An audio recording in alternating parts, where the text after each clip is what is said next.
വാസ്തവത്തിൽ നമുക്ക് ഈ ആത്മാവിന് ദുഃഖമില്ല. പക്ഷെ ദുഃഖം ഉള്ളതുപോലെയാണ് ഇരിക്കുന്നത്. കാരണം ഇവിടെ പറഞ്ഞു രാജാവെന്ന് പറയാൻ കാരണം, രാജാവിന് എന്തിനു ദുഃഖിക്കണം? അദ്ദേഹത്തിന് ഇഷ്ടംപോലെ സ്വത്തുള്ള ആളാണല്ലോ, ബന്ധുക്കളുള്ള ആളാണ്. അതുപോലെ എല്ലാ സൗകര്യങ്ങളും നിറഞ്ഞ ഒരാളിനെയാണ് രാജാവായിട്ട് ഇവിടെ ചിത്രീകരിച്ചത്. വേദം നമുക്ക് പരിചയപ്പെടുത്തുകയാണ്. ഒരു രാജാവിന് പോലും ദുഃഖിക്കുന്നു എന്ന് പറഞ്ഞാൽ നമ്മൾ ഈ ദുഃഖ നിവൃത്തിക്ക് ഒരു രാജാവിനെ പോലെ ആകാനല്ലേ ശ്രമിക്കുന്നത്, അല്ലേ? ധനം കൂടുതൽ സമ്പാദിച്ച് രാജാവിനെ പോലെ ആകുക. എല്ലാ തരത്തിലും ഒരു രാജതുല്യമായ ഒരു ജീവിതം നയിച്ചാൽ ദുഃഖം വരില്ല എന്ന് കരുതിയാണ് നമ്മളും ജീവിക്കുന്നത്. അതാണ് ഇവിടെ രാജാവിനെ എടുത്തു പറഞ്ഞത്. രാജാവ് സർവഭൗമനായ ഒരു ചക്രവർത്തിക്ക് ദുഃഖം വാസ്തവത്തിൽ ഉണ്ടാകേണ്ടതല്ല, പക്ഷെ അദ്ദേഹം ദുഃഖിയാണ്. അത് എന്തിൻ്റെ കുറവുകൊണ്ടാണ് അയാൾ ദുഃഖം? പണമില്ലേ? ഉണ്ട്. ബന്ധുബലമില്ലേ? ഉണ്ട്. ആജ്ഞാനവൃത്തികളില്ലേ? ഉണ്ട്. എല്ലാം ഉണ്ട്. പക്ഷെ ദുഃഖമാണ്. എന്തുകൊണ്ടാ ദുഃഖം?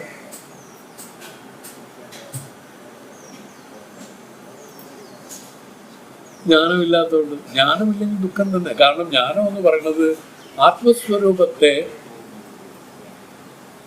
അപരോക്ഷമായി അറിയുന്നതാണ് ജ്ഞാനം. വേറെ വിധത്തിൽ പറഞ്ഞാൽ ഈ അജ്ഞാനം നീങ്ങാതെ ഇതിലൊരു ദുഃഖ നിവൃത്തി പ്രതീക്ഷിക്കണ്ട. വാസ്തവത്തിൽ ഈ ദുഃഖവും ഈ സർവ്വദുഃഖവും പരമാനന്ദ പ്രാപ്തിക്ക് വിഘ്നമായി നിൽക്കുന്നത് ഈ തന്നെ അറിയാതെ ഇരിക്കുന്നതാണ്. അതാണ് മുക്തി എന്ന് പറഞ്ഞാൽ തന്നെ അറിയുന്നതിനെയാണ്. കാരണം ആത്മാവെന്ന് അറിയാൻ കഴിഞ്ഞാൽ മുക്തനായി. മുക്തനായെന്ന് വെച്ചാൽ ഈ എല്ലാത്തിൽ നിന്നും മുക്തനായി. ഇപ്പോൾ എങ്ങനെയാണ്? എല്ലാവരും ബദ്ധനസ്ഥനായിട്ട് കിടക്കുന്നു. കാരണം വേറൊന്നും കൊണ്ടല്ല, അജ്ഞാനമായിട്ടിരിക്കുന്നതുകൊണ്ടാണ്. അത് ജ്ഞാനത്തിലേക്ക് ഉണർന്നാൽ ഇവര് ദുഃഖമില്ല. ഇവിടെ പറയുന്നു എന്തുകൊണ്ട് ദുഃഖമുണ്ടായി? ശരീര പരിഗ്രഹം എടുത്തത് കൊണ്ടാണ് ദുഃഖമുണ്ടായത്. ശരീര പരിഗ്രഹം വന്നാൽ ദുഃഖം തന്നെ വരാം. ഈ ശരീര പരിഗ്രഹത്തിനാണ് ജനിക്കുകയും മരിക്കുകയും ചെയ്യുന്ന സംസാര ചക്രം എന്ന് പറയുന്നത്. ജനിച്ചു കഴിഞ്ഞാൽ മരിക്കും, മരിച്ചു കഴിഞ്ഞാൽ ജനിക്കും, വീണ്ടും ജനിക്കും, പിന്നെയും മരിക്കും, പിന്നെയും ജനിക്കും, പിന്നെയും മരിക്കും. ഇങ്ങനെ ഒരു സംസാര ചക്രം ഇങ്ങനെ കിടക്കുകയാണ്. മരിക്കുകയും ജനിക്കുകയും ചെയ്യുന്നത് പോട്ടെന്ന് വെക്കാം. പക്ഷേ മനുഷ്യനായി ജനിച്ച് മരിച്ചു കഴിഞ്ഞാൽ മനുഷ്യനായി തന്നെ വരണമെന്നില്ല, നിയമമില്ല. ഈ രൂപത്തിൽ ജനന മരണ സംസ്കൃതിയിൽ നിന്ന് രക്ഷപ്പെടാനുള്ള ഒരു മാർഗമാണ് ഈ ജ്ഞാനം ഉണ്ടാകുക. തന്നെ ശരിക്കും തന്നെ ഉള്ളതുപോലെ അറിയുന്ന ജ്ഞാനം കൊണ്ട് ഈ അജ്ഞാനത്തെ ഇല്ലാതാക്കി ജ്ഞാനവാനായി നിന്നുകൊണ്ട് പറയുന്നു ആനന്ദം അനുഭവിക്കാനാണ്. ഇതൊക്കെ പരമാനന്ദം അനുഭവിക്കുന്ന ആളുകളെയാണ് ജ്ഞാനികളായിട്ടിവിടെ പറഞ്ഞിരിക്കുന്നത്. അപ്പം നമുക്ക് നോക്കിയാൽ കാണാം, നേരെ ചൊവ്വ ഒരു നല്ല വസ്ത്രം പോലും അവർക്ക് ചിലപ്പോൾ ഉണ്ടായിരുന്നിരിക്കില്ല. ഞാൻ ഒരിക്കൽ ഇവിടെ വന്നപ്പോൾ മാധവന്റെ സ്വാമികൾ ഭക്ഷണം കഴിക്കുന്ന ഒരു മേശ കണ്ടു. മേശ എന്ന് വെച്ചാൽ 2 പട്ടികയിലെടുത്ത് ഒരു പട്ടിയിൽ ഇങ്ങനെ അടിച്ച് ഒരു പട്ടിയിൽ ഇങ്ങനെ അടിച്ച്, അങ്ങനെ 2 ഇങ്ങനെ വെച്ചിട്ട് അതിൻ്റെ പുറത്ത് എവിടെ കുറച്ച് എന്തോ കിടന്ന തടിത്തുണ്ടൊക്കെ എടുത്തിട്ട് ഇങ്ങനെ ഇരിക്കുന്നു. അതിൽ വെച്ച് കഴിക്കുള്ളൂ കേട്ടോ, മസ്റ്റാണ്. അപ്പം നമുക്ക് തോന്നുന്നു ഇവർ ആനന്ദമായി ഇരിക്കുന്നത് പറയുന്നത് ഇവർക്ക് നേരെ ചേർക്കുന്നത് ഒന്ന് നേരെ ഇരിക്കാനായിട്ട് ഉള്ള പണമോ ഉള്ള സൗകര്യങ്ങളോ ഭൗതികമായ എന്തെങ്കിലും ഉണ്ടോ? ഒന്നുമില്ല. ഒരു വകയില്ലാതെയാണ് ആനന്ദമായിട്ടിരിക്കുന്നു എന്ന് പറഞ്ഞത്. മനസ്സിലായിക്കോളൂ. ഇനി പോട്ടെ, നമ്മൾ പറയുന്നു സ്വാമി നമുക്കൊരു നല്ല വേണ്ട, എന്തിനാ? നമുക്ക് ഭക്ഷണം കഴിച്ചാൽ പോരെ. സ്വാമി ഒരു അവസാനം ഒരു കീറിയ തോർത്ത് കൊടുത്തുകൊണ്ടൊക്കെയായിരുന്നു ഇവിടെ നടന്നുകൊണ്ടിരുന്നത്. ആ കീറിയ തോർത്തിന്റെ ഭാഗം ചില്ലറയൊന്നുമല്ല. ആരെങ്കിലും വാങ്ങിച്ചുകൊണ്ട് കൊടുത്താലേ അത് ഉപയോഗിക്കില്ല, അവിടെ എവിടെയെങ്കിലും എടുത്തിടും. അവസാനം ആ കീറിയ എന്തോ കുറെ തുണികളെല്ലാം കൂടെ ഇവിടെ വരുന്ന ഒരു കുട്ടിക്ക് എടുത്തു കൊടുത്തു. എന്നിട്ട് പറഞ്ഞു, നീ ഇത് എന്തെങ്കിലും ആയിട്ട് തച്ചിട്ടോ? മനസ്സിലായോ? അവരിത് വാങ്ങിച്ച് ചിരിക്കേണ്ടി, മനസ്സിലായല്ലോ. പക്ഷെ അവരങ്ങനെയല്ല ചെയ്തത്. ആ വസ്ത്രമല്ല കൊടുത്തത്. അത് അവരുടെ ഒരു അനുഗ്രഹമാണ് അതിലൂടെ അവർ ചൊരിഞ്ഞത്. അതാണ് നമ്മൾ ഓർമ്മിക്കാറുള്ളത്. വസ്ത്രത്തിൽ നോക്കിയാൽ ഒന്നുമില്ല. അപ്പോൾ ഇതെന്ത് ഈ സ്വാമി എന്ത് ഈ കീറി പറഞ്ഞ ഈ തുണി എനിക്ക് എന്നിട്ട് ഞാൻ എന്ത് ചെയ്യണമെന്നൊക്കെ ചോദിച്ചാൽ ഒരു രക്ഷയും. പക്ഷേ അത് അദ്ദേഹത്തിൻ്റെ അനുഗ്രഹമായിരുന്നു. ഇതിനൊക്കെയാണ് മഹത്തുക്കൾ ചെയ്യുന്നത്. മഹത്തുക്കൾ എന്ന് പറഞ്ഞാൽ എന്ത് ആരാ പറയുന്നവർക്ക് പിച്ചാന്തേഹികളാണ്. ഒരു വകയില്ല അവർക്ക്. ശരിക്കും പറഞ്ഞാൽ അത് നിവർന്നിക്കാനുള്ള ഒന്നുമില്ല അവർക്ക്. ഇതാണ് അവർ. അതെന്തുകൊണ്ട്? അവരെല്ലാം ഉപേക്ഷിച്ചുകൊണ്ടാണ്. അവർ ജീവിച്ചിരുന്നെങ്കിൽ നമ്മളെയൊക്കെ കാട്ടിൽ എത്രയോ വലിയ മഹാരാജാക്കന്മാർക്ക് ജീവിക്കാനുള്ള ബുദ്ധിശക്തിയും എല്ലാം ഉണ്ടാവരില്ലോ. പക്ഷെ അവരെല്ലാം ഈശ്വരാർപ്പണം ചെയ്തു പോയി. ഈശ്വരാർപ്പണം ചെയ്ത് നിൽക്കുന്ന ഒരു നില, അതിലാണ് അവർ ആനന്ദം അനുഭവിക്കുന്നത്. നമുക്കൊക്കെ ഏതെങ്കിലും ഒരു ജന്മത്തൊക്കെ വന്നാലായി. ഇങ്ങനെയൊക്കെ പറയും കേൾക്കുകയും ചെയ്ത് ഇരിക്കാനും.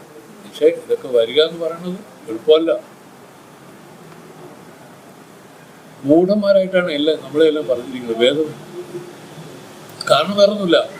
ആ പരമാർത്ഥത്തെ ഗ്രഹിക്കുന്നില്ല. അവൻ ഈ പറഞ്ഞ ഈ ഒരു സ്വപ്ന സന്നിഭമാണ് ഈ ലോകം. ഇതിൽ വാസ്തവമായി ഒന്നും തന്നെ ഇല്ല.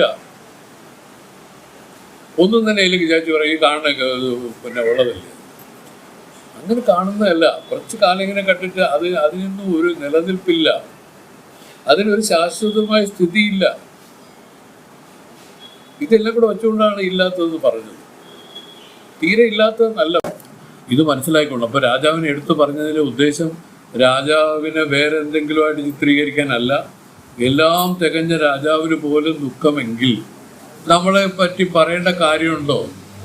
അപ്പം കോർത്ത് വെച്ച കമ്പ് എലി കൊണ്ട് പോയെങ്കിൽ അപ്പത്തിൻ്റെ കാര്യം പറയേണ്ട കാര്യമുണ്ടോ? ഇതുപോലെ അർത്ഥാപത്തി അലങ്കാരത്തിൽ പറഞ്ഞിരിക്കുന്നതാണ്. അപ്പോൾ ലോകത്ത് എന്തെല്ലാം പൊരുളുകളുണ്ടെങ്കിലും ഇതെല്ലാം കൊണ്ട് ഒരാൾ സന്തോഷമായി ഇരിക്കാമല്ലോ സമയം എന്ന് പറയണമെങ്കിൽ അങ്ങനെ ഇരിക്കുന്നതിൽ ഏറ്റവും ഉത്കൃഷ്ടമായിരിക്കുന്ന രാജാവിനും ദുഃഖമാണല്ലോ. മന്ത്രിമാർക്കും ദുഃഖമല്ലേ? എത്ര കോടി രൂപയാണ് ചേച്ചി ഒരു മന്ത്രിയുടെ പേരിൽ ഇപ്പം ബാങ്കിലുള്ളതല്ലേ? പക്ഷെ അയാൾക്ക് ഒരു നല്ല കിടന്ന് ഉറങ്ങാൻ പോലും പറ്റുന്നില്ല. വലിയ പരിതാപകരമായ ഒരു അവസ്ഥയിലേക്ക് വന്നിരിക്കുന്ന കേട്ടോ. അപ്പൊ ഇതാണ്. അപ്പൊ ഇതൊന്നുമല്ല. ഇതൊക്കെ കൊണ്ട് ചിന്മയസഭയുടെ അഭിപ്രായത്തിൽ ഇതുകൊണ്ടെല്ലാം ദുഃഖമേ ഉള്ളൂ. ഈ ലോകത്തുള്ള പൊരുളുകൾ കൂടുതലുള്ളവർ കൂടുതൽ ദുഃഖികളാണ്. അങ്ങനെയല്ലേ നമ്മുടെ പട്ടണത്തിൽ പിള്ളേരൊക്കെ എല്ലാം ഉപേക്ഷിച്ച് ഇങ്ങനെ വന്നേക്കുന്നത്. അതൊക്കെ കഥകൾ നിങ്ങൾക്കറിയാം. ഇരിക്കട്ടെ. അപ്പൊ ഇതാണ്. ഇപ്പൊ ശരീര പരിഗ്രഹം വന്നാൽ ദുഃഖമാണ്. അപ്പൊ നമ്മൾ ജനിച്ചു പോയെങ്കിൽ ദുഃഖം അനുഭവിക്കേണ്ടി തന്നെ വരും. ഇതാണ് ഈ പറയുന്ന 3 ദുഃഖങ്ങളാണ്. താപത്രയ ദുഃഖങ്ങൾ എന്നാണ് ഇതിന്റെ പേര്. ഏതൊക്കെയാണ് ആ ദുഃഖങ്ങൾ? ആധ്യാത്മികം, ആദി ദൈവികം, ആദി ഭൗതികം. ഇങ്ങനെ 3 ദുഃഖങ്ങളിൽ അകപ്പെട്ട് തന്നെയാണ് ഓരോരുത്തരും ജനിച്ചു വീഴുന്നത്. അവർക്ക് സുഖമായിട്ടിരിക്കാനൊന്നും പറ്റില്ല. അവർ ദുഃഖം അനുഭവിച്ചേ പറ്റും. പക്ഷേ ഇനി വരുന്ന ജന്മങ്ങളിലെങ്കിലും ഇത് വേണ്ടെന്ന് നമ്മൾ ത്യാഗം ചെയ്യണോ ആഗ്രഹിക്കുന്നുണ്ടെങ്കിൽ അതാണ് വിവേകം. അങ്ങനെ വിവേകമുള്ളവരെ സംബന്ധിച്ച് അവർ പറയുന്നു ജ്ഞാനമുണ്ടാക്കിയാൽ മതി. ഇതിൽ ജ്ഞാനമുണ്ടായാൽ ഈ ജന്മത്തിൽ വേണമെങ്കിലും സുഖമായിട്ട് തന്നെ ഇരിക്കാൻ പറ്റും. ജ്ഞാനികളെല്ലാം ഇതിന് ശേഷം അവർ പ്രാരബ്ധ കർമ്മങ്ങളെ അനുഷ്ഠിച്ച് തന്നെയാണ് വന്നിട്ടുള്ളത്. അവർ സുഖമായിട്ട് തന്നെയാണ് ഇരുന്നത്. അവർ പിന്നെ ഒരു ദുഃഖത്തെ പറ്റി പറഞ്ഞ് ആരും കേട്ടിട്ടില്ല. ദുഃഖം ഉണ്ടാകുന്ന കാര്യങ്ങൾ എന്താണ്? എൻ്റെ കയ്യിരുന്ന കുറച്ച് ധനം നഷ്ടപ്പെട്ടു, അല്ലെങ്കിൽ എനിക്ക് കിട്ടേണ്ടിയിരുന്ന ഒരു സാധനം കിട്ടിയില്ല. ഇങ്ങനെ എന്തെങ്കിലും ഒക്കെ കാര്യങ്ങളെ കൊണ്ട് ദുഃഖം അനുഭവിക്കുകയില്ല. അവരെ സംബന്ധിച്ചോ എന്താണ് അവരുമായിട്ടുള്ള വ്യത്യാസം? ഈ കിട്ടുമെന്ന് പറഞ്ഞ ഈ കാര്യങ്ങളെല്ലാം വാസ്തവത്തിന് അതിനൊരു വാല്യൂ ഇല്ലാത്തതാണ്. ഒരു വാല്യൂ ഇല്ലാത്ത ഇതിനെ പിടിച്ചുകൊണ്ട് അവർ മനസ്സിനെ ഖേദിപ്പിക്കില്ല. വിവേകം, ഇതാണ് വിവേകം. അവരത് വിട്ടുകളയും. അവർ നമുക്ക് ഉപദേശിച്ചു, അത് വിട്ടുകളയും, അത് മറന്നുകളയും. U forget it. ഇതെല്ലാം ആ കർമ്മജന്യമായി ഇതിൽ വരണതാണ്. അനുഭവിച്ച് തന്നെ തീർക്കണം. അനുഭവിച്ച് കിടന്ന് കൈകാലോട്ട് അടിക്കുന്നത് കൊണ്ട് എന്തെങ്കിലും മേന്മയുണ്ടോ എന്ന് ചോദിച്ചാൽ ഒരു മേന്മയില്ല. മറിച്ച് അതിന് ബോധപൂർവമായിട്ട് അതിന് ഉണരുകയാണെങ്കിൽ ആ ദുഃഖം മാറിപ്പോവും. മാത്രമല്ല നമ്മൾ ഈ പറയുന്ന രൂപത്തിൽ ഇരിക്കാനും പറ്റും. ഇങ്ങനെയാണ് നമ്മൾ സ്വിച്ചിട്ട പോലെയാണ് ഒരു ജീവിതം എന്നല്ലേ പറയുന്നത്. കുമിള പോലെയുള്ള ഒരു ദേഹത്തിൽ, കുമിള പോലെയാണ് ദേഹം ഇരിക്കുന്നത്. എഴുത്തച്ഛനാരാണ് വഴിയേറെ പാടി. കുമിളെ പറ്റി നമുക്കറിയാം, ഇങ്ങനെ ഒന്ന് പൊന്തി വരും, അവ കുറച്ച് കഴിഞ്ഞ് ഇങ്ങനെ ഗ്ലോ ചെയ്ത് ടപ്പത് പൊട്ടിയും പോകും അല്ലേ. ഇങ്ങനെ ഇത്രേ ഉള്ളൂ ഈ ശരീരം. അപ്പം നമ്മൾ പറയുന്നത് അങ്ങനെയല്ല, നമ്മൾ 100 വർഷം ജീവിച്ചിരിക്കുക, 120 വയസ്സ് വരെ ജീവിച്ചിരിക്കുന്നവരുണ്ട്. അപ്പം അവർ പറയുന്നത് ബ്രഹ്മാണ്ടത്തെ കണക്കിലെടുക്കുമ്പോൾ ഈ ബ്രഹ്മാണ്ടം എന്ന് പറഞ്ഞാൽ അറിയാൻ പറ്റും. ഈ നമ്മളതിലൊരു കടുകുമണി പോലെയുള്ള ഒരു ഗ്രഹമായ ഭൂമിയിൽ ജീവിച്ചിരിക്കുന്നവരാണ്. ഇതുപോലെ കോടാനുകോടി ഗ്രഹങ്ങളും അതിൻ്റെ ഉപഗ്രഹങ്ങളും, അത് സൗരയുധം എന്ന് പറയുന്നത് കേട്ടിട്ടില്ലേ? എത്രയോ സൗരയുധങ്ങൾ ചേർന്നാണ് ഇതിരിക്കുന്നത്. ഇവർ പറയുന്നു ഈ സൗരയുധങ്ങളെല്ലാം കൂടെ ചേർന്ന് ഒരു സൂര്യനെ പ്രദക്ഷിണം ചെയ്യുക. ഒരു സൂര്യനെ പ്രദക്ഷിണം ചെയ്യുന്ന ഗ്രഹങ്ങളും ഉപഗ്രഹങ്ങളുമാണ് നമ്മൾ ഇപ്പോൾ ഈ പറയുന്ന ഗാലക്സി. ഇതുപോലെ എത്ര എത്ര എത്ര സൗരയുധങ്ങളുണ്ടല്ലേ. ഇതെല്ലാം കൂടെ കൺസിഡർ ചെയ്ത് നമ്മുടെ ആയുസ്സിനെ ചിന്തിച്ചു നോക്കുക, ഒരു നിമിഷം പോലും ഇല്ല. ഇതാണ് പറഞ്ഞതിൻ്റെ ലോജിക്ക്. അല്ലാതെ താരം പറയും പോലെ 100 വയസ്സ് വരെ നമ്മൾ ജീവിച്ചിരിക്കുക എന്നുള്ളത് ഒരു ചെറിയ സങ്കല്പം മാത്രമാണ്. 100 വയസ്സെന്ന് പറയുന്നത് ഒരു കുമിള ഉണ്ടായി പൊട്ടുന്ന അത്ര സമയമുണ്ടെന്ന് ഇതിൻ്റെ കാൽക്കുലേഷനിൽ അവർ പറയും. ദേശകാല അവസ്ഥകളെല്ലാം വെറും സാങ്കല്പികങ്ങളാണ്. ബ്രഹ്മത്തിൽ ദേശകാലാവസ്ഥകളില്ല.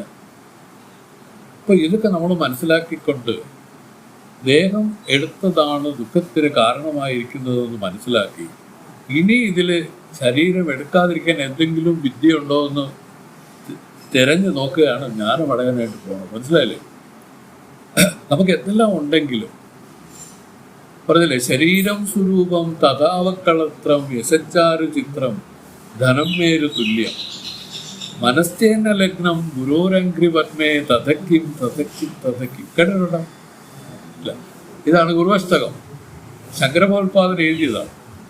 അർത്ഥം ഇതാണ്: ഒരാൾക്ക് നല്ല സൗന്ദര്യമുണ്ട്, അയാൾക്ക് നല്ല സൗന്ദര്യമുള്ള സുന്ദരിയായ പത്നിയുണ്ട്, മഹാമേരുവോളം ധനമുണ്ട്, എല്ലാ ഐശ്വര്യങ്ങളും ഉണ്ട്, സകലതും ഉണ്ട്. പക്ഷേ ഇതുകൊണ്ടല്ല എന്താണ് സാധിക്കേണ്ടതെന്ന് സ്വാമി പറയുന്നുണ്ട്. ആര്? ശങ്കരഭഗവത്പാദൻ പറയണം. എന്താണ്? മനസ്സേന ലഗ്നം ഗുരോരംഗ്രി പത്മേ തഥക്കി. ഇതെല്ലാം കൊണ്ട് മനസ്സ് സന്തോഷമുള്ളവനാക്കി, മനസ്സിന് സന്തോഷത്തോടു കൂടി, ഇതൊക്കെ ഉള്ളതുകൊണ്ട് സന്തോഷമല്ലേ ഉണ്ടാവേണ്ടത്, ദുഃഖമല്ലല്ലോ. ഇതിന് ഗുരുപാദത്തിൽ അർപ്പിക്കണം. ഇത് ഗുരുവിന് ദത്തം ചെയ്യണം. ഇതിന് ഗുരോരംഗ്രി പത്മേ തത് മനസ്സേന ലഗ്നം തഥക്കി. പിന്നെ എന്തിനാണ്? പിന്നെ എന്തുപയോഗം എന്ന് ചോദിച്ചിരിക്കുക.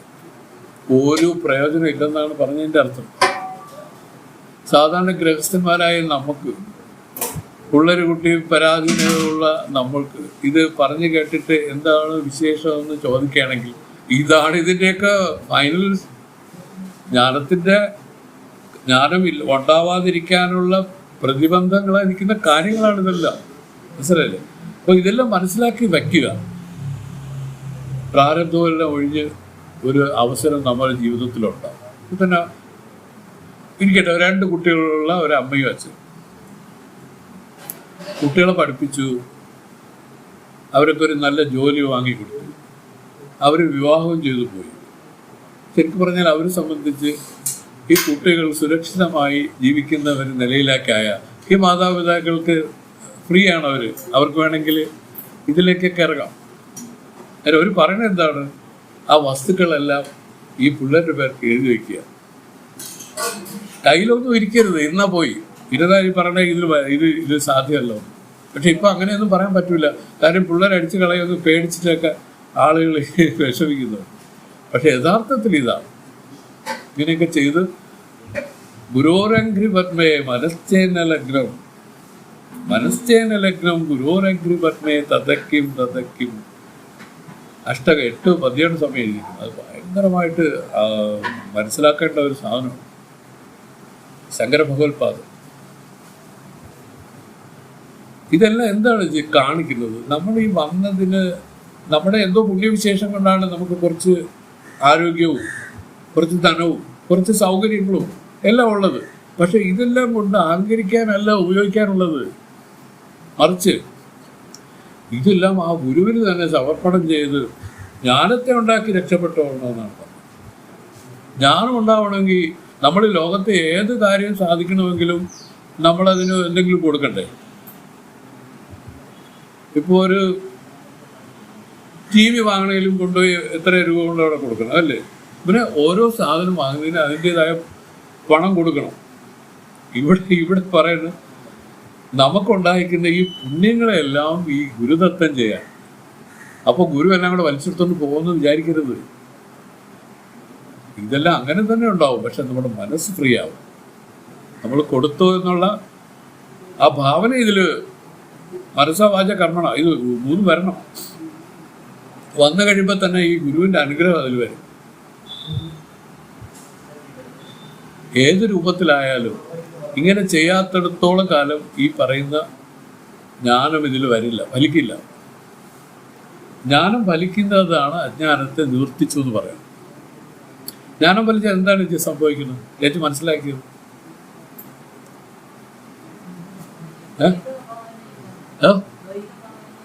അതെ, ദ്വൈത ഭാവന പോകും അല്ലേ? അതാണ് ചേച്ചി തൻ്റെ ആത്മസ്വരൂപത്തെ തനിക്ക് അറിയത്തക്ക വിധത്തിലാവും. താൻ ഈ ദേഹമോ ഇന്ദ്രിയമോ ആണെന്ന് ഇരുന്ന ആ ഒരു അജ്ഞാനം ഇതിൽ ഇല്ലാതായി. പിന്നെ ആരാണ് അവിവേകോതി? താൻ ഈ ദേഹമോ ഇന്ദ്രിയമോ എന്നൊക്കെ തെറ്റിദ്ധരിച്ചിരുന്നില്ല. ഇതാണ് തെറ്റിദ്ധാരണ എന്ന് പറയുന്നത്. ഇത് മാറി തൻ്റെ യഥാർത്ഥ സ്വരൂപം കരുതല മലകം പോലെ ആൾക്ക് ബോധ്യമാവും. ഇതിനെയാണ് ജ്ഞാനമോ എന്ന് പറഞ്ഞത്. അപ്പോൾ അതോടുകൂടി തന്നെ ഈ അജ്ഞാനം ഇതിൽ നിവർത്തിച്ചു.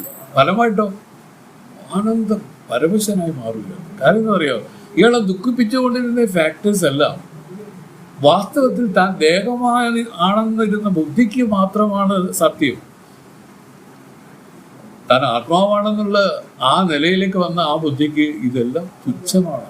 ഇതിൽ എന്തെങ്കിലും വന്നാലോ എന്തെങ്കിലും പോയാലോ ഒന്നുമില്ല. അത് പൂർണ്ണമാണ്. ആ പൂർണ്ണത്തിൽ നിന്ന് കുറച്ച് പോയാലെന്ത്, ആ പൂർണ്ണത്തിൽ കുറച്ച് വന്ന് ചേർന്നാലെന്ത്, എല്ലാം പൂർണ്ണം, പൂർണ്ണമത, പൂർണ്ണമിതം, ഇങ്ങനെയാണ് ആ അത് കൊണ്ട് പൊളിച്ചിരിക്കുന്നത്. അങ്ങനെയാണ്.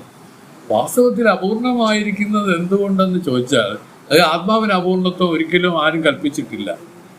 പക്ഷെ ഈ അപൂർണതയാണല്ലോ നമുക്ക് പൂർണ്ണമാക്കാനുള്ള ശ്രമം നമ്മൾ തുടരുകയാണ്. നമ്മൾ വീണ്ടും അതിൻ്റെ ഭാഗമായിട്ടാണ് നമ്മൾ ഈ പ്രവൃത്തി ഇതിലുണ്ടായിരിക്കുന്നത്. പക്ഷെ അവർ പറഞ്ഞു ഇതിൽ പൂർണ്ണത ഒരിക്കലും സാധ്യമല്ല. ഈ ലോകവിഷയങ്ങളിൽ മായാകാര്യങ്ങളിൽ പൂർണ്ണതയില്ല. ഉണ്ടോ ചേച്ചി? ഇപ്പം ധരിക്കുന്ന എനിക്ക് ഈ കാര്യം ഒന്ന് ശരിയായാൽ ഞാൻ എല്ലാം കഴിഞ്ഞു എന്നാണ്. പക്ഷെ അല്ല, ആ കാര്യം കഴിയുമ്പോൾ അടുത്ത കാര്യം. ഇതൊരു നെവർ എൻഡിങ് പ്രോസസ്സാണ്. കാരണം എന്താണ്? അജ്ഞാനത്തിൽ ഇരുന്നല്ലേ ഈ പണി എത്രയും ചെയ്തുകൊണ്ടിരിക്കുന്നത്. ആ ശുദ്ധമായ ആ സ്വരൂപത്തെ താനെന്ന് സാക്ഷാത്കരിക്കാതെ ഇരിക്കുന്നിടത്തോളം കാലം ഇതെല്ലാം ഇങ്ങനെ തന്നെ എല്ലാവരും അനുഭവിക്കണം. അതാണ് രാജാവിനെ എടുത്ത് പിടിച്ച് പറഞ്ഞത്. രാജാവിന് പറഞ്ഞതോടുകൂടി ഒരുപാട് കാര്യങ്ങൾ ഇതിൽ വിവേകിച്ചറിയാനുണ്ട്. താരിക്ക് മനസ്സിലായല്ലോ? രാജാവിന് പറഞ്ഞ എല്ലാവരെയും പറഞ്ഞതുപോലെയാണ്. നമ്മളെല്ലാം ആ രാജതുല്യമായി ജീവിക്കണം, ആർഭാടമായി ജീവിക്കണം, എല്ലാം ഉണ്ടായിരിക്കണം, ദാരിദ്ര്യം വരരുത്, സുഭിക്ഷമായിരിക്കണം, അരിയൊക്കെ തിന്നോളം ഒരു ചാക്ക് അരിയൊക്കെ എടുത്ത് പ്രത്യേകം വയ്ക്കും. എല്ലാവരും ഒരുപക്ഷെ ക്ഷാമം വന്നാലും അത് നമ്മളെ ബാധിക്കരുത് എന്നുള്ള നിലയിൽ എന്തെല്ലാം ആളുകൾ ചെയ്യും. ഇല്ലേ ചേച്ചി? അതൊന്നും കുറ്റമൊന്നുമല്ല, സ്വാഭാവികം തന്നെ. അത് ഞാനും എല്ലാവരും ചെയ്യും. പക്ഷെ അവർ പറയുന്നത് അങ്ങനെയല്ല, അങ്ങനെയൊന്നും ദുഃഖത്തെ നിവർത്തിക്കാൻ പറ്റൂല സഹോദര എന്നാണ് പറയുന്നത്. ദുഃഖത്തിനെ നിവർത്തിക്കണമെങ്കിൽ യഥാർത്ഥ സ്വരൂപത്തെ തിരിച്ചറിയണം. നിന്റെ യഥാർത്ഥ രൂപത്തെ നീ അറിയണം. നിന്റെ യഥാർത്ഥ രൂപം എന്ന് പറഞ്ഞാൽ സത്യജിത്ത് ആനന്ദ രൂപമായിരിക്കുന്ന ആത്മാവാണ്. ഇതിനെ അറിയണമെങ്കിൽ എന്ത് വേണം? മനസ്സ് ശുദ്ധം വേണം, മനസ്സിന് ശുദ്ധി വേണം. മനസ്സിൻ്റെ ശുദ്ധി ഏകാഗ്രതന്മയൊക്കെ ഉണ്ട്. ഇവിടെ നമുക്ക് നഷ്ടപ്പെട്ടു. ഈ കഥയില്ലാത്ത വിഷയങ്ങളെ പിടിച്ച് എല്ലാവരും പറഞ്ഞില്ലേ, മനസ്സൊരു തന്മയിനാൽ അല്ല പൊൻപോലും ഇലങ്കുമനം ചഞ്ചലത്താൽ കുരങ്ങാം. മനസ്സിന്റെ സ്വഭാവം എന്താണ് പറഞ്ഞാൽ കുരങ്ങിനോട് ഉപമിച്ചിരിക്കുകയാണ്. കുരങ്ങിന്റെ സ്വഭാവം എന്താണ്? അത് ഒരു ജില്ലയിൽ നിന്ന് വേറൊരു ജില്ലയിലേക്ക് ചാടി അത് ഒരിടത്തും ഒന്ന് ഫ്രീ ആയിട്ട് നിൽക്കുന്നത് കണ്ടിട്ടില്ല. ഒന്നുമില്ലെങ്കിൽ ഇങ്ങനെ ചൊറിഞ്ഞുകൊണ്ട് എന്തെങ്കിലും ചെയ്ത് വിക്രികൾ കാണിക്കാതെ ഒരു കുരങ്ങ് നിൽക്കുമോ അത്? ഇതുപോലെയാണ് നമ്മുടെ എല്ലാം മനസ്സിരിക്കുന്നത്. മനം അതുകൊണ്ട് ശ്രീരാമനെ സേതുബന്ധനം ചെയ്യാൻ നേരത്ത് അവിടെ ഒരു കഥ കൊണ്ടുവന്നേക്കും. പിന്നെ ആരെയാണ് സഹായത്തിന് വിളിച്ചത്? ഈ വാനരന്മാരെ അല്ലേ? നമ്മളെല്ലാം വാനരന്മാരാണ്. ഈ മനസ്സിങ്ങനെ ബഹളാത്മകമായി നിൽക്കുന്ന രൂപത്തിൽ നമ്മളെല്ലാം കുരങ്ങന്മാരാണ്. അവിടെ നമ്മൾ വിചാരിക്കും കുരങ്ങന്മാരെയൊക്കെ വിളിച്ചെന്നാണ് പറഞ്ഞത്. അങ്ങനെയല്ല, മനുഷ്യരെ തന്നെ. പക്ഷെ കുരങ്ങ് ബുദ്ധിയുള്ള മനുഷ്യരെയാണ് വിളിച്ച് എല്ലാവരെയും സഹായം തേടിയത്. ഇനി ഫോട്ടോ ഈ കുരങ്ങായിരിക്കുന്നത് നമ്മളൊക്കെ തന്നെ. അപ്പം ഇങ്ങനെ ഈ മനസ്സ് നമുക്ക് പറ്റില്ല. ഈ കുരങ്ങിനെ പോലെയുള്ള മനസ്സുകൊണ്ട് ഇത് പറ്റില്ല. അതുപോലെ നമ്മുടെ ചിത്തം എങ്ങനെയാണ് ഇരിക്കുന്നതെന്ന് അറിയാമോ? നായ പോലെയാണ് ഉപമിച്ചിരിക്കുന്നത്. പൊൻപോലെ ഇലങ്കുമനം ചഞ്ചലത്താൽ കുരങ്ങാം, തനിനികര ചിത്തം ഒരു തന്മയിനാൽ നായ. നമ്മുടെ ചിത്തമെല്ലാം ഈ പട്ടിയുണ്ടല്ലോ, ഇങ്ങനെ നക്കി നക്കി നടക്കുന്ന പട്ടി. അത് കൊള്ളാം, ഇത് കൊള്ളാം, അത് കൊള്ളാം എന്ന് പറഞ്ഞ് നടക്കുന്നത് പോലെ നടക്കുന്ന പട്ടി പോലെയാണ് നമ്മുടെ ചിത്തം. അതുപോലെ ബുദ്ധി ഉപയോഗിച്ചിരിക്കുന്നത് പാമ്പിനോടാണ്.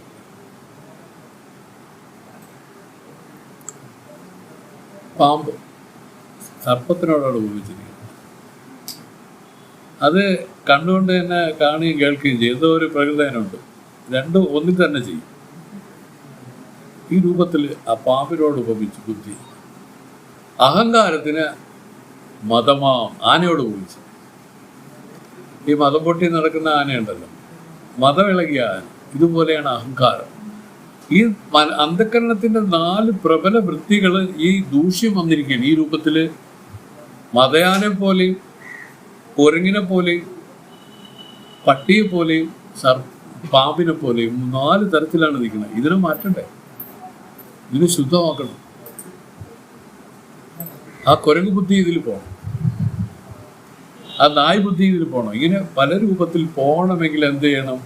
ഇത് ആശ്രയിച്ചിരിക്കുന്നത്, ഇത് ആഗ്രഹിച്ച് താല്പര്യത്തോട് കൂടി നിൽക്കുന്ന ഈ ലോകത്തിന്റെ സ്വരൂപത്തെ പറഞ്ഞു കൊടുക്കണം. ഇത് യഥാർത്ഥത്തിൽ സ്വപ്നത്തെ സന്നിഭമായിരിക്കുകയാണ് ഈ പ്രപഞ്ചം, വാസ്തവമല്ലത്. ഇത് എന്തിനാണ് ഇത് ആഭിമുഖ്യം? ഇതിനൊക്കെ ഈ പറയുന്ന 4 കരണങ്ങൾക്ക് ആഭിമുഖ്യം ഈ ലോകത്തോടാണ്. ഇതിനെ മാറ്റണം. അതിനെ പിന്തിരിപ്പിച്ച് തന്നെ ഉള്ളിലേക്ക്, ആത്മാവിലേക്ക് ചെലുത്തണം, തന്നിലേക്ക് ചെലുത്തണം. ഈ കരണങ്ങളാണ് ഇവിടെ ആവശ്യം. ഈ കരണങ്ങളെ ബഹിർമുഖമായി വിടാതെ ഇതിനെല്ലാം പിടിച്ച് അന്തർമുഖമാക്കണം. അപ്പോൾ എങ്ങനെയാണ്? ചാടും, കുരങ്ങനെ പോലുള്ള ചാട്ടമുണ്ട്. പക്ഷെ അതെങ്ങനെയാണ്? ചിലപ്പോൾ ശ്രുതികളിൽ നിന്ന് ഓരോരോ ശ്രുതികളിലേക്കായിരിക്കും ഓരോരോ കാര്യങ്ങൾ, മഹത്തുകൾ പറഞ്ഞിരിക്കുന്ന വചനങ്ങൾ അല്ലേ? അതുപോലെ ഇതിൽ സുഖമായിട്ട് ഇരിക്കാനായിട്ട് ആ പട്ടി ശ്രമിക്കുന്നത് വേദോക്തമായിരിക്കുന്ന അനുഭൂതിയിലായിരിക്കും ഇതിൻ്റെ ചിത്രത്തിൻ്റെ സ്ഥാനം വരേണ്ടത്. ഈ മതയാനെ അടക്കിക്കളയണം. മതയാന ഞാൻ എന്നുള്ള ഭാവത്തിൽ നടക്കുന്നതാണ്. നമുക്ക് തിരിച്ചറിയാൻ ഒക്കില്ല കേട്ടോ. ഈ ഭാവം എന്തൊക്കെയോ പൊരുളുകളെ കൊണ്ട് ഉണ്ടായിരിക്കണം. ഞാൻ വലിയ പണക്കാരനാണ്, അല്ലെങ്കിൽ ഞാൻ വിചാരിച്ച പലതും സാധിക്കും, ഞാൻ ഒരുപാട് ഉപകാരങ്ങൾ ചെയ്തവനാണ്. മനസ്സിലായില്ലേ? ഒരിക്കൽ ഒരു മതസമ്മേളനം നടന്നു. മതസമ്മേളനത്തിൽ ഹിന്ദുക്കളെ പ്രതിനിധീകരിച്ച് ആളുകൾ വന്നു, ക്രിസ്ത്യാനികളെ പ്രതിനിധീകരിച്ച് വന്നു, മുസൽമാന്മാരെ പ്രതിനിധീകരിച്ചു. ഓരോരുത്തരും പറയണം. ഒരാൾ പറഞ്ഞു, ഞങ്ങളുടെ മതപ്രകാരം എല്ലാവർക്കും ഉപകാരങ്ങൾ ചെയ്യുക, അവർക്കൊക്കെ അന്നം കൊടുക്കുക, അങ്ങനെ ചെയ്യുക, ഇങ്ങനെ ചെയ്യുക, അതിൽ ഞങ്ങൾ ഏറ്റവും ശ്രേഷ്ഠന്മാരാണ്. ആര് പറഞ്ഞു? ഒരു മതക്കാരൻ. മറ്റേ മതക്കാരനും അതുപോലെ കുറെ കാര്യങ്ങൾ പറഞ്ഞു. ഞങ്ങളുടെ മതപ്രകാരം ഏറ്റവും ദാസഭാവമുള്ളവരാണ് ഞങ്ങളാണ് ഏറ്റവും എളിമയോടുകൂടി പെരുമാറുന്നത്. ചേച്ചി, എല്ലാത്തിലും അഹങ്കാരമല്ലേ? ഞാൻ എളിമയോടുകൂടി പെരുമാറുന്നവനാണെന്ന് പറയുന്നതാണ് അഹങ്കാരം. ഞങ്ങൾ ഒരുപാട് പുണ്യകർമ്മങ്ങൾ ചെയ്യുന്ന ആളുകളാണെന്ന് പറയുന്നതാണ് അഹങ്കാരം. ഈ രൂപത്തിൽ എല്ലാവരും ഏത് രൂപത്തിലായാലും അഹങ്കാരികളാണ് അജ്ഞാനികളെന്നർത്ഥം. അഹങ്കാരികൾ വെച്ചാൽ അജ്ഞാനികളെന്നാണ് അർത്ഥം. ഇതിനെ വിടാൻ ആർക്കും സാധിച്ചിട്ടുണ്ടോ? ഇതിനാണ് പറഞ്ഞില്ലേ, ഞാൻ എന്തെങ്കിലും ചെയ്യുന്നു എന്നൊരു അഭിമാനം വന്നാൽ അത് തന്നെയാണ് അഹങ്കാരം, അത് തന്നെയാണ് അജ്ഞാനം. അപ്പോൾ പിന്നെ ഞാനൊന്ന് ചെയ്യുന്നവനൊന്ന് വരണ്ടേ എന്നൊക്കെ ചോദിക്കണമെങ്കിൽ പറയുക, യഥാർത്ഥത്തിൽ ഈ ആത്മാവ് ഒന്നും ചെയ്യുന്നില്ല, നിഷ്ക്രിയനാണ്. ഈ പരമതത്വത്തെ അറിഞ്ഞ ഒരാൾക്ക് മാത്രമേ അയാൾ പ്രവൃത്തി ചെയ്യുമ്പോഴും അയാൾ പ്രവൃത്തി ചെയ്യുന്നതായിട്ട് അനുഭവമില്ല. അയാൾ ചെയ്യുന്നു എന്ന് പറഞ്ഞാൽ അയാൾ ആരെങ്കിലും പറഞ്ഞാൽ പറയും, സ്വാമി നിങ്ങൾ എത്ര ഗംഭീരനാണ്, നിങ്ങൾ അതൊക്കെ ചെയ്തു അല്ലേ, വലിയ കാര്യം തന്നെ കേട്ടോ എന്നൊക്കെ പറഞ്ഞാൽ അവർ അംഗീകരിച്ചു കൊടുക്കില്ല. ഒരിക്കൽ രമണ ഭഗവാനെ കാണാനായിട്ട് വളരെ ദൂരത്ത് നിന്ന് ഒരു വലിയൊരു സ്വാമി തന്നെ അവർ ഒരു പദ്യമൊക്കെ എഴുതിയാൽ വന്നിരിക്കും. രമണ ഭഗവാനെ പുകഴ്ത്തിക്കൊണ്ടുള്ള പദ്യം എഴുതിക്കൊണ്ട് വന്നു. ആദ്യം സ്വാമിയുടെ അടുത്ത് വായിച്ച് കേൾപ്പിച്ചിട്ട് പറഞ്ഞ്, ഇത് എങ്ങൾക്ക് വാസിക്ക ഒരു അനുവാദം താങ്ക. രമണ ഭഗവാൻ അപ്പോഴേ അത് മനസ്സിലാക്കി പ്രശ്നമാവുമെന്ന്. അപ്പം രമണ ഭഗവാൻ ഒരു ചെറിയ കട്ടിലിരിക്കണം. കട്ടിലെന്ന് പറഞ്ഞാൽ നമ്മളെ പോലത്തെ കട്ടിലല്ല, ഒരു ചൂരിങ്ങനെ വരിഞ്ഞ് അങ്ങോട്ടും ഇങ്ങോട്ടും തുണിയൊക്കെ വെച്ച് വരിയുന്ന ഒരു കട്ടിലില്ല, അതിലിരിക്കുകയാണ്. അപ്പോൾ കുറച്ച് കഴിഞ്ഞപ്പോൾ ഇവർ വന്നങ്ങ് താഴെ ഇരുന്നു. അങ്ങ് തുടങ്ങി പാരായണം, രമണായ രമണായ രമണായ ഭഗവൻ. അപ്പോഴത്തേനും ഈ പാടുന്ന ആളുടെ കണ്ണിക്കൂടെയൊക്കെ ഈ കണ്ണീരിങ്ങനെ വന്നുകൊണ്ടിരിക്കുകയാണ്. ഭഗവാൻ അതെല്ലാം കണ്ടു.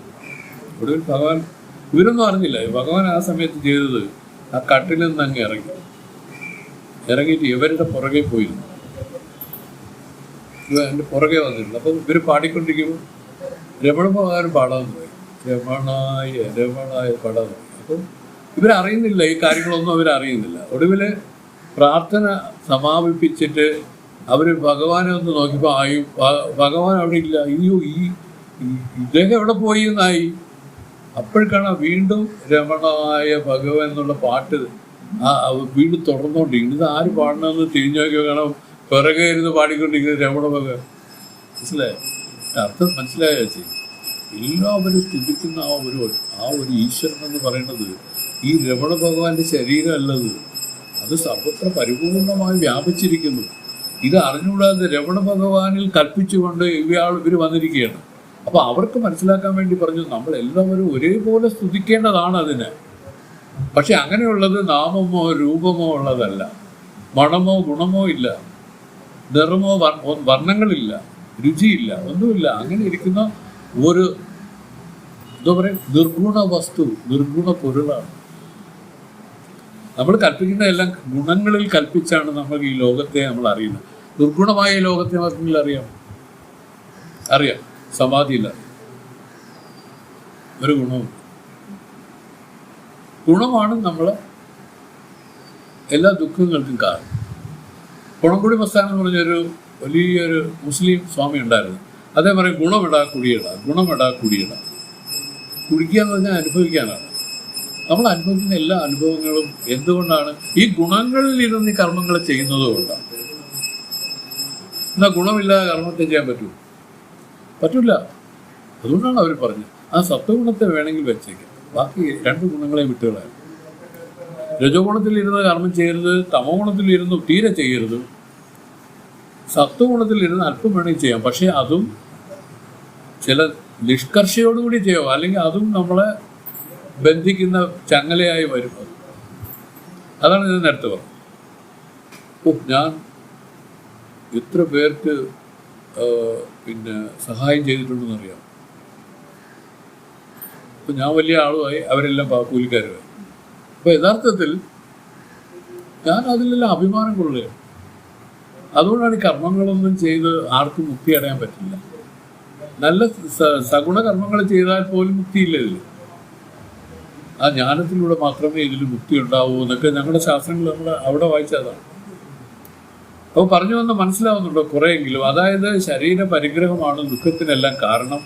ശരീര പരിഗ്രഹം എടുത്ത് ശ്രീകൃഷ്ണ ഭഗവാൻ പോലും ശരീര പരിഗ്രഹം എടുത്ത് ദുഃഖിക്കുകയാണ് ഉണ്ടായത്, അല്ലേ? അദ്ദേഹത്തിന് എന്തുമാത്രം വിഷമങ്ങൾ അനുഭവിച്ചു. ശ്രീരാമനായിട്ട് അവതരിച്ചു. ശ്രീരാമൻ എന്തെല്ലോ വിഷമം അനുഭവിച്ചു, കാട്ടി പറഞ്ഞു വിട്ടില്ലേ?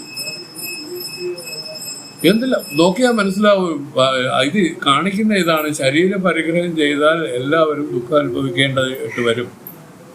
പക്ഷെ ദുഃഖം അനുഭവിക്കുന്നത് മാറ്റാനുള്ള എന്തെങ്കിലും ഉപായം ഉണ്ടോ എന്ന് ചോദിച്ചാൽ ഒരു ഉപായവും ഇല്ല. ഇതിൽ അനുഭവിച്ച് തന്നെ തീരും. പക്ഷേ അവരനുഭവിക്കുമ്പോഴും അവർ മനസ്സിലാക്കുന്ന അവരെ ജ്ഞാനം കൊണ്ട് ഈ ആത്മാവിലല്ല ഈ ദുഃഖം, ഇത് ഈ ശരീരാദികളിലാണ് ഈ ദുഃഖം ഇരിക്കുന്നതെന്ന് അവർക്ക് മനസ്സിലാവും, അവർക്ക് ബോധ്യപ്പെടും. അപ്പൊ ഇതിനെ ഒന്ന് പറഞ്ഞ് മനസ്സിലാക്കി ഞാൻ ഒരു ഉദാഹരണം പറയാം. സ്വാമി പറയണം, കർണൻ കേട്ടില്ല? കർണൻ രാധാപുത്രനെന്നും മറ്റേ അവരുടെ പേരെന്തൊരു അയാളുടെ പേരെന്തൊരു സൂതപുത്രനെന്നും തെറ്റിദ്ധരിച്ച് മനസ്സിലാക്കി ഏറെ നാൾ ദുഃഖിച്ചു എന്നാണ്. അല്ലേ? ദുഃഖിച്ചു. അപ്പൊ ദുഃഖിച്ച് അവസാനമാണ് ആ ഭാരതയുദ്ധത്തിന്റെ അവസാന ഘട്ടം എത്തിയപ്പോഴാണ് ഭഗവാൻ ശ്രീകൃഷ്ണൻ കർണനെ സമീപിച്ചു. കാരണം ഇവര് സഹോദരങ്ങളാണെന്ന് ഇവര് തിരിച്ചറിയാതെ കലശലായ യുദ്ധത്തിൽ ഏർപ്പെട്ടിരിക്കുകയാണ്. കാരണം ഒരാൾക്ക് മറ്റാളിനെ കൊല്ലണമെന്നാണ്, അർജുനനെ കൊല്ലണമെന്ന് വകവരുത്തണമെന്നാണ് കർണന്റെ ഉദ്ദേശം. അങ്ങനെയാണ് ഭഗവാൻ കൃഷ്ണൻ അതിൽ ഇടപെട്ട് പറഞ്ഞു, കാരണം നീ നിന്റെ ജന്മരഹസ്യം അറിയുന്നില്ല കേട്ടോ. നീ ധരിക്കുന്നത് നീ ഈ സൂതപുത്രൻ എന്നാണോ? അതുപോലെ മറ്റേ അവരുടെ പേരെന്തിന് അവരുടെ പുത്രൻ എന്നാണോ നീ ധരിക്കുന്നത്? എന്നാൽ നീ ധരിക്കുന്നത് തികച്ചും തെറ്റാണ്. നീ യഥാർത്ഥത്തിൽ കുന്തിപുത്രനാണെന്ന് പറഞ്ഞു. അപ്പൊ യഥാർത്ഥത്തിൽ ഇതാണ് ജ്ഞാനോപദേശത്തിന്റെ ഒരു സ്റ്റൈലാണ് ഞാൻ പറയുന്നത്. അപ്പൊ ഉടനെ തന്നെ പിന്നെ കർണൻ അത് അംഗീകരിക്കാൻ സാധിച്ചില്ല. പക്ഷെ ഭഗവാൻ കൃഷ്ണനാണ്, സത്യമേ പറയൂ, സാക്ഷാൽ ഈ പരമാത്മ സ്വരൂപമാണ് എന്നൊക്കെ അറിയാൻ കർണന്. അപ്പൊ അങ്ങനെ അതുകൊണ്ട് എന്തായാലും ഇത് കള്ളമല്ലെന്ന് അദ്ദേഹത്തിന് ബോധ്യപ്പെട്ടിട്ടുണ്ട്.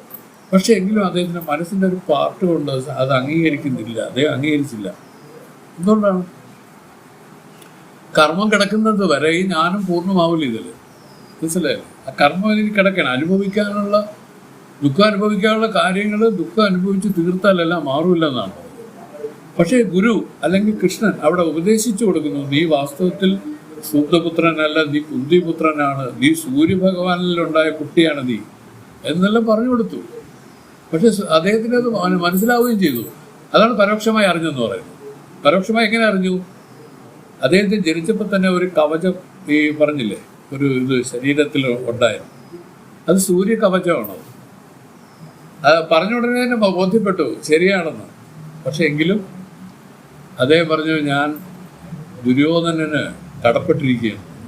ഏതെങ്കിലും രൂപത്തിൽ നമ്മളും അങ്ങനെയല്ലേ, മക്കളോട് കടപ്പെട്ടിരിക്കുക.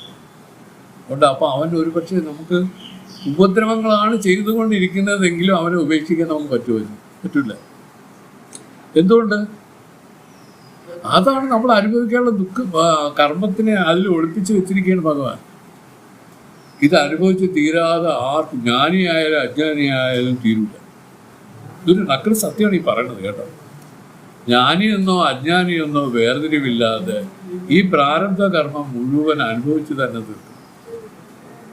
പിന്നെ ജ്ഞാനമുണ്ടായാൽ ഒരു ഗുണമെന്ന് വെച്ചാൽ ആ ജന്മത്തിൽ ഒരു പരിധിവരെ അവർക്ക് തൻ്റെ സ്വരൂപത്തിൽ നിശ്ചയം വന്നതുകൊണ്ട് അവർ ഏറെ സമയവും മനസ്സിലല്ല നിൽക്കുന്നത്, മനസ്സിനെ വിട്ടു നിൽക്കുകയാണ്. അതുകൊണ്ട് അവർ യേശുന്നില്ലെന്ന് മാത്രമേ ഉള്ളൂ. എങ്കിലും അവർ കേൾക്കും ചിലതൊക്കെ.